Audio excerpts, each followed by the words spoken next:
Comment vous allez l'équipe? J'espère que tout le monde va bien. Aujourd'hui, on est samedi et je vous amène avec moi dans une petite journée neige qui risque d'être plutôt sympathique. Vous me suivez? C'est parti. No one checked on me when I needed. So I just stack my bread, stay in my bag and not in my feelings. Overthink too much, I get distracted, start to deep it. Me I just deal with people exactly how they treat me. Tu m'as dit qu'il serait sûr qu'il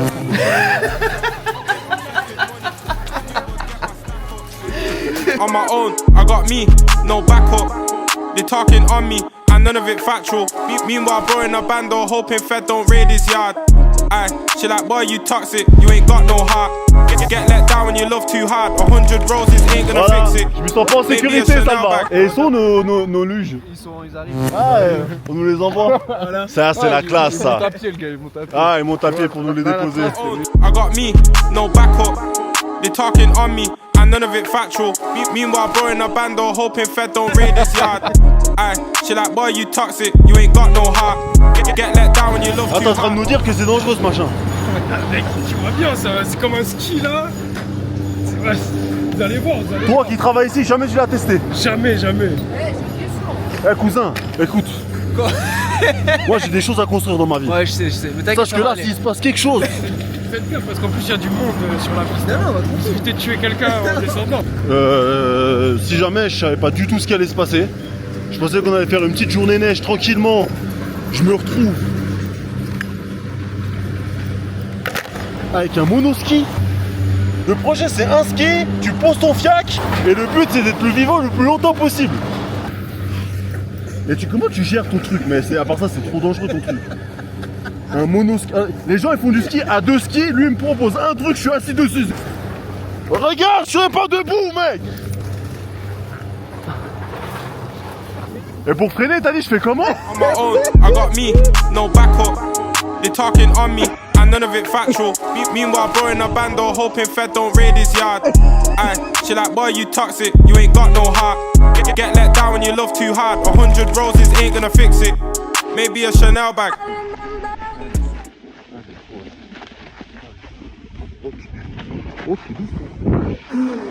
Voilà, encore. Je suis quoi moi, hein? Pas de mots là. Je me sens humilié. Je sais pas ce qui se passe, je comprends pas ce qui est en train d'arriver. J'étais tranquille, faire une journée avec les copains à la neige, boire un petit café, manger un petit truc. Je me sens humilié. Et eux ils descendent, normal. Tout va bien, ils ont pas de neige dans la figure. Voilà, elle fait du 200 km/h en pleine descente, elle a 16 ans frère. On est bien d'accord. Par exemple, j'ai un pote qui a écrit sa thèse de Master 2 avec ChatGPT. Et le prof, rien qu'en lui posant des questions, il a vu que c'est pas lui qui avait écrit. Bah voilà. Il posait des questions, pourquoi vous avez mis telle phrase à tel endroit? Puis mon pote, Voilà, mais moi je pense... Enfin, il savait même pas où il avait écrit ça, parce que c'est pas lui qui a écrit. Alors peut-être pas à un échelon aussi élevé. Au niveau universitaire et tout ça, de toute façon c'est normal que tu fasses un projet écrit puis qu'après tu passes devant des experts pour le présenter de manière orale. Ouais. Moi je vais devoir le faire aussi. C'est qu'en fait j'ai un concept général puis après tu passes devant des experts où tu expliques ton truc et puis comme ça après ils peuvent voir si vraiment ça sort de toi ou pas.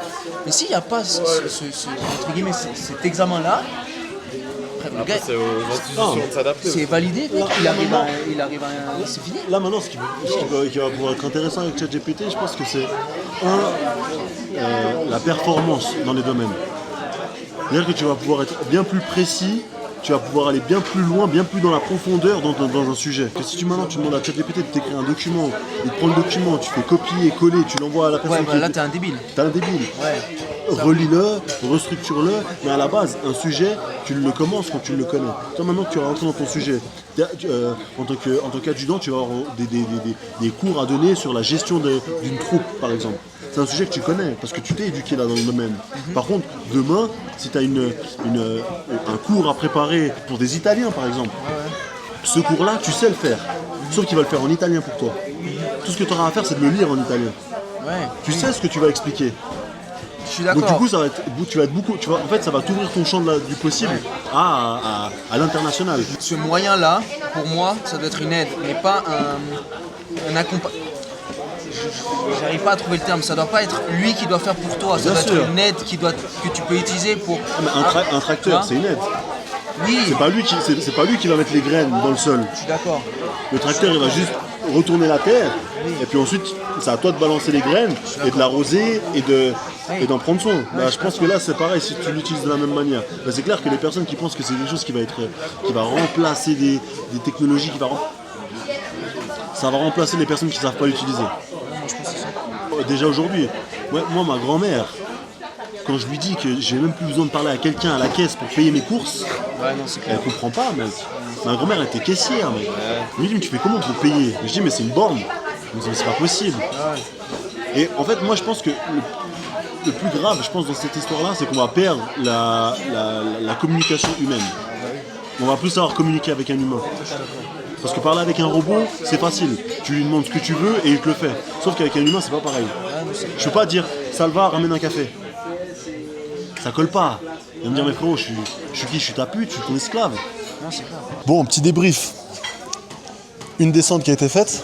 J'en referai pas une deuxième, je pense. J'ai fini trempe. Je suis trempe. J'ai froid. Je me suis fait humilier sur cette descente, mec. Humilier, tu te rends pas compte. Tu te rends pas compte, frère. Tétanisant. Mais en soi, l'activité, elle est cool. Mais il faut savoir faire du ski comme lui, là. Lui, grand spécialiste du ski. Du coup, il descend, il fait un peu le malin. Mais t'es bon. J'ai beaucoup à apprendre de toi. Non, sur l'activité, elle est cool. Super intéressante. On se marre bien, on a bien rigolé. Mais je fais une descente, pas deux. On continue, on a peut-être une petite surprise. Une petite visite d'un beau chalet à plus d'1 million. On va discuter un peu avec le propriétaire qui nous fasse des retours sur la construction du chalet, sur les difficultés qu'il a pu rencontrer pendant cette construction. On finit de manger tranquillement, mais on y retourne. Aujourd'hui, je t'amène visiter un chalet fraîchement construit qui est juste derrière moi, à plus d'1 million de francs suisses. On va parler de pourquoi un bien comme ça peut changer ta vision de voir l'immobilier. Comment toi aussi, tu peux rêver grand et te projeter dans certains projets. Allez, suis-moi, c'est parti. When I need it, so I just stack my bread, stay in my bag and not in my feelings. Overthink too much, I get distracted, start to deep it. I just deal with people exactly how they treat me.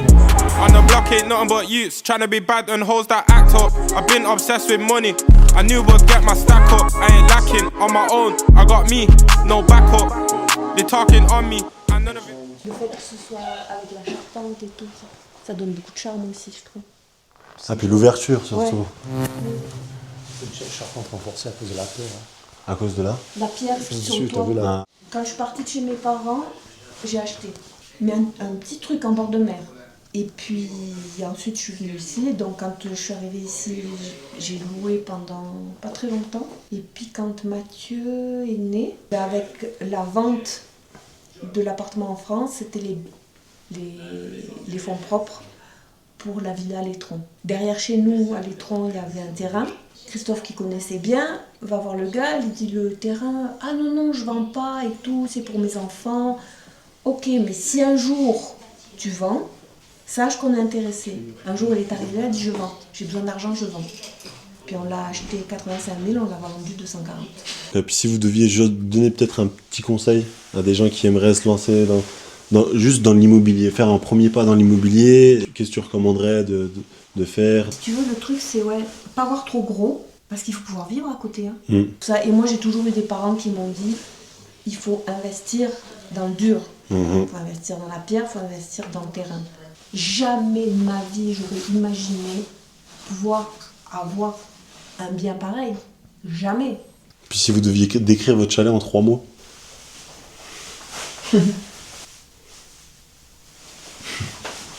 C'est le projet de notre vie.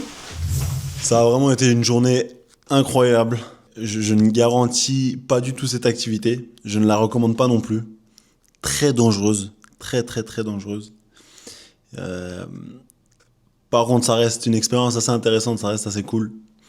Si vous aimez l'extrême, si vous aimez la vitesse, je vous recommande fortement. En tout cas, j'ai pas validé plus que ça. Mais le moment était cool. J'ai partagé ça avec des potes, donc ça fait toujours plaisir, ça fait toujours du bien de sortir un peu, de profiter un peu de la neige. Et puis on a eu cette chance d'aller visiter ce magnifique chalet qui a été construit.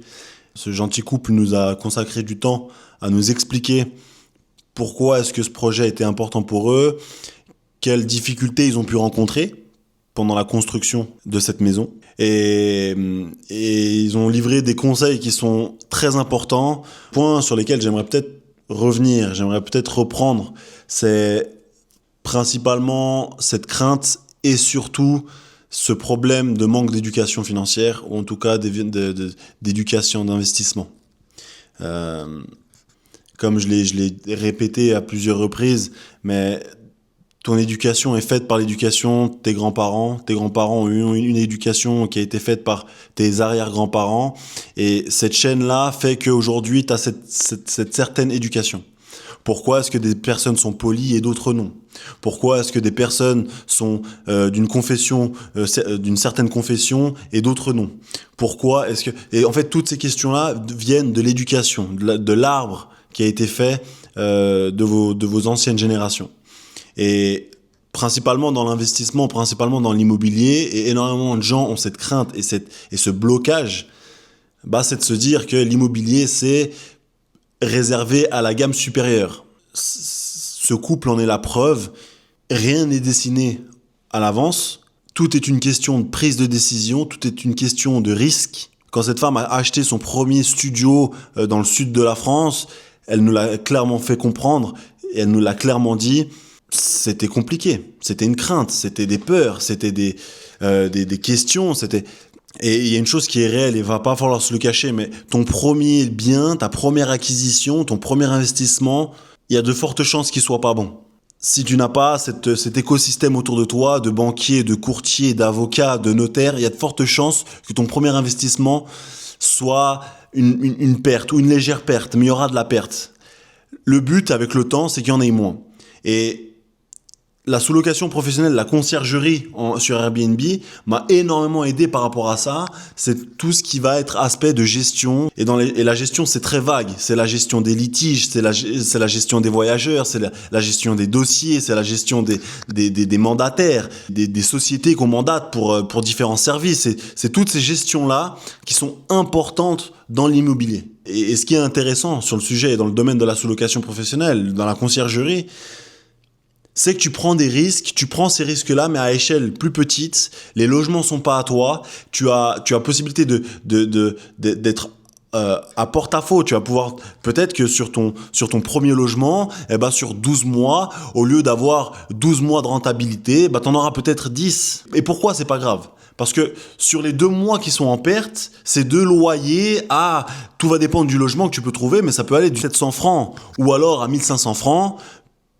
Ta perte sur les 2 mois, elle sera de 2000 francs. Prenons une moyenne. Et elle est là la chose qui est intéressante. C'est que tu perds 2000 francs sur 1 an, mais sur ton premier logement, au moins, tu auras acquis ces connaissances-là qui te permettront d'aller acquérir un deuxième logement où tu feras pas ces fautes-là, tu feras pas ces pertes-là. 3e logement, 4e, tu t'en prendras autant que tu veux jusqu'au moment où tu te dis, OK, maintenant j'ai les connaissances, j'ai le capital, j'ai envie de prendre le risque. Et tu seras même plus à l'aise de prendre ce risque-là parce que tu auras compris comment fonctionne le sujet. Donc voilà, c'était un grand plaisir de partager ça avec vous. J'espère que ça a pu vous débloquer certains blocages. J'espère que ça a même pu répondre à certaines de vos questions. On a eu un peu de plaisir, un peu de loisir et on a eu un peu d'éducation et un peu d'expérience avec la visite de ce magnifique chalet. Oublie pas d'aller t'abonner, d'activer la petite cloche pour ne rater aucun des épisodes. Ici, on aime parler de sous-location professionnelle et de conciergerie Airbnb. On se voit dans le prochain épisode. Pour le moment, ça se passe bien. Moi, j'aime bien.